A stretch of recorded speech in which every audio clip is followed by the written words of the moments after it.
আসসালামু আলাইকুম। আমি মিলি মুন্সিগঞ্জ থেকে বলছি।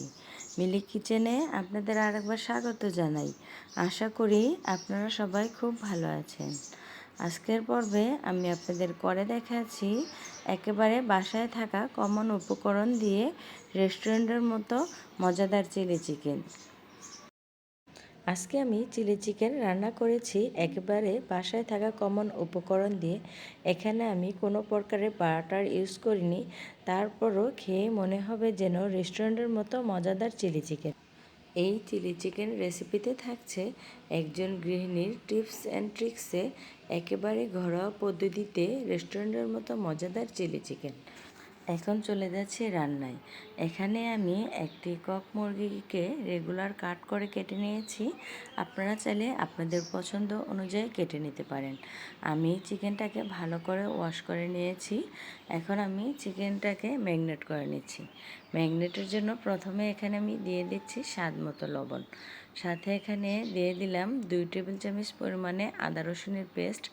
এখানে আমি আদা রসুন এবং পেঁয়াজ একসাথে পেস্ট করে নিয়েছিলাম। দিয়ে দিলাম ঝালের জন্য 2 চা চামচ পরিমাণে মরিচের গুঁড়ি। সাথে দিয়ে দিচ্ছি 2 টেবিল চামচ পরিমাণে গুঁড়া দুধ। আর এখানে দিয়ে দিলাম 1 টেবিল চামচ পরিমাণে সয়া সস আর 1 টেবিল চামচ পরিমাণে টমেটোর সস।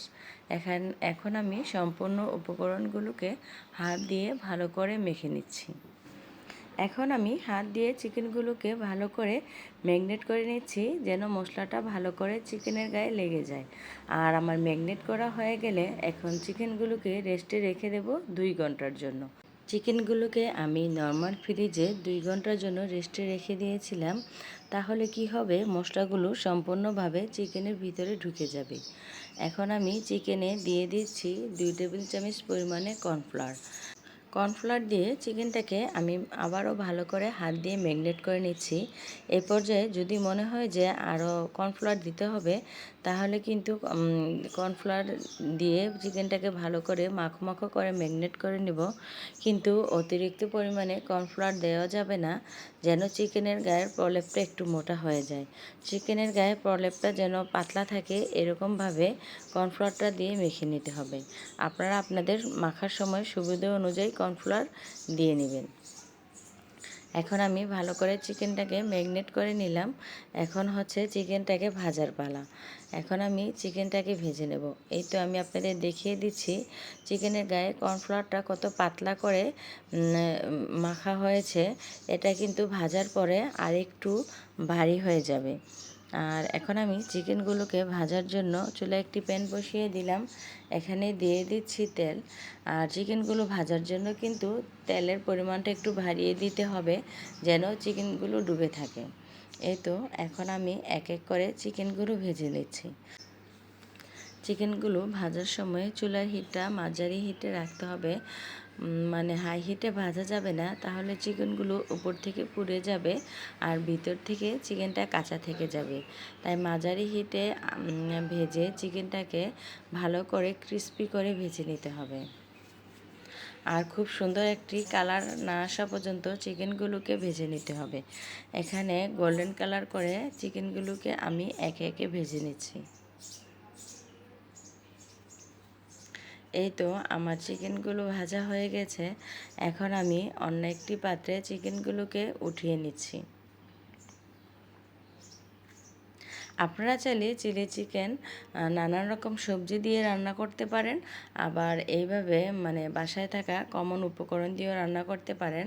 মানে আমি কিন্তু আজকের চিকেনে কোনো রকম সবজি ব্যবহার করিনি, তারপরে কিন্তু চিলি চিকেনটা খেতে খুবই মজার হয়েছিল।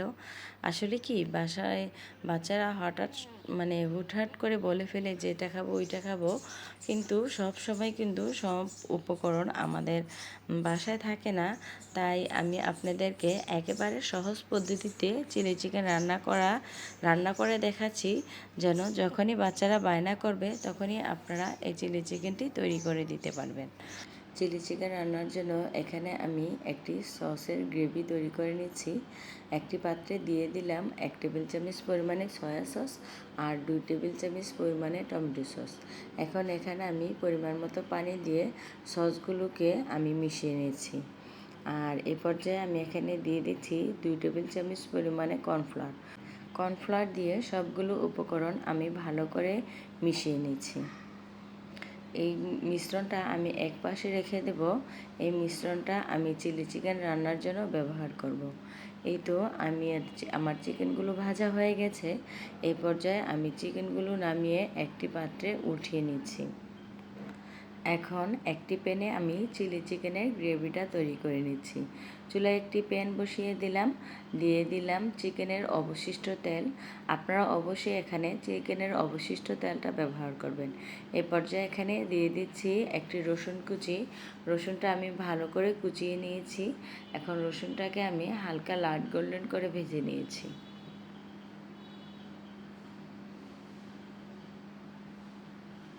রসুনটা বেশি ভাজা যাবে না, হালকা একটু এরকম গোল্ডেন কালার আসলেই হবে। এ পর্যায়ে আমি এখানে ঝালের জন্য দিয়ে দিচ্ছি 3-4টি কাঁচামরিচ।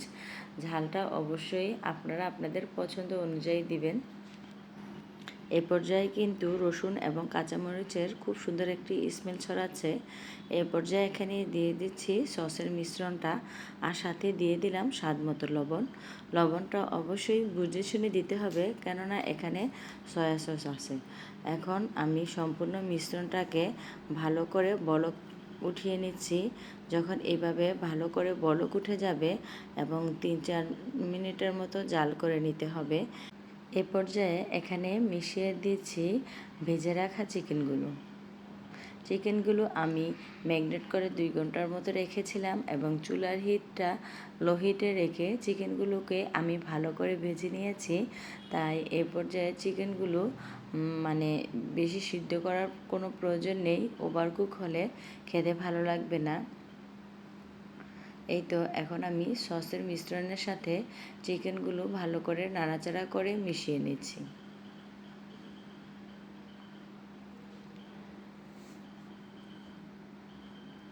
এই পর্যায়ে আমি চিকেনটাকে মিডিয়াম হিটে রেখে 5-6 মিনিটের মতো জাল করে নিচ্ছি। চিলি চিকেন রান্নাতে আজকে কিন্তু আমি তেমন কোনো বেশি মশলা ব্যবহার করিনি, সামান্য কিছু মশলা দিয়েই তৈরি করে নিচ্ছি মজাদার চিলি চিকেন। খেতে কিন্তু রেস্টুরেন্টের মতো মজার হবে। সসের মিশ্রণটা যখন মাখো মাখো হয়ে আসবে, মানে গ্রেভিটা যখন ঘন হয়ে আসবে এবং গ্রেভিটা চিকেনের গায়ে মাখো মাখো হয়ে আসবে, এই পর্যায়ে কিন্তু আমার চিলি চিকেনটা রান্না হয়ে যাবে। এখন আমি চিলি চিকেনের লবণটা টেস্ট করে নিচ্ছি। মাশাআল্লাহ, লবণটা একেবারে পারফেক্ট হয়েছিল। আর চিলি চিকেনটা যখন হয়ে যাবে, এ পর্যায়ে চাইলে চিলি চিকেনে 1 চামচ পরিমাণে বাটার ইউজ করতে পারেন, তাহলে চিলি চিকেনের টেস্টটা খুবই ভালো আসবে। এই তো আমি খুব সহজে এবং অল্প সময়ের ভিতরে তৈরি করে নিলাম বাচ্চাদের আবদারে ঝটপট চিলি চিকেন। আমার রেসিপিটি যদি আজকে আপনাদের কাছে ভালো লেগে থাকে, তাহলে প্লিজ লাইক, কমেন্ট এবং শেয়ার করতে ভুলবেন না। আর যদি একটু বেশি ভালো লেগে থাকে, তাহলে প্লিজ সাবস্ক্রাইব করে আমার এবং আমার চ্যানেলের সাথেই থেকে যেতে পারেন। এই চিলি চিকেনটি আপনারা ফ্রাইড রাইস, সাদা পোলাও অথবা রুটির সাথে খেতে খুবই মজার হয়। আর চিলি চিকেন যখন রান্না করেছিলাম বাসায়, আমি রুটি বানিয়েছিলাম, রুটি দিয়ে খেতে কিন্তু খুবই মজার হয়েছিল এবং আমার ছোটো বাচ্চাও খেতে পেরেছে, কারণ আজকে চিলি চিকেন রান্নায় আমি বেশি কোনো মশলা ব্যবহার করিনি।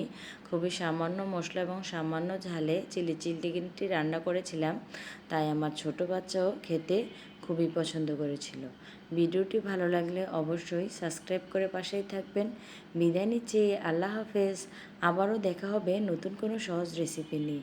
সে পর্যন্ত সবাই ভালো থাকবেন, সুস্থ থাকবেন।